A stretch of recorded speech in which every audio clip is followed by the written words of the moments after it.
मुख्य विरोधी दल बिजु जनता दल पाखरे प्रसंग नहीं अप्रसंग को प्रसंग करुछि एवं गतकाली जो विषय रे मान्यवर कांग्रेस दलर सदस्य माने मुलतवी प्रस्ताव आनिथिले भल होइथांता चर्चा होइथिले किंतु गृह को से माने निजे मुलतवी प्रस्ताव आनिले एवं गृह को चलै देले नाही। आज से कथा गृह रे वरिष्ठ सदस्य प्रसन्न आचार्य उल्लेख करथिले एवं तांकु सेठी जवाब मध्य मिल जाइथिला जे 1983 मसीहा रे ऐतिहासिक एवं पौराणिक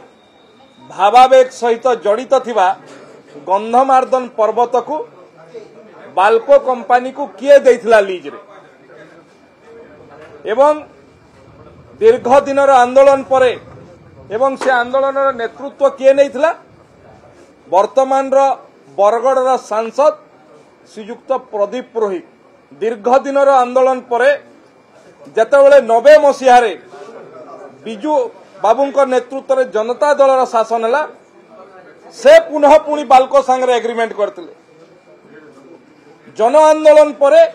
ताकू पुणी 91-92 मसीहा रे बातिल करिया पई जन आंदोलन आगरे मुंड नुई की बाध्य होइथिले एवं परवर्ती समय रे ताकू नवीन बाबूंक सरकार मध्य अन्य कंपनी मान को देबा पई चेष्टा करथिले किंतु भारतीय जनता पार्टी सरकार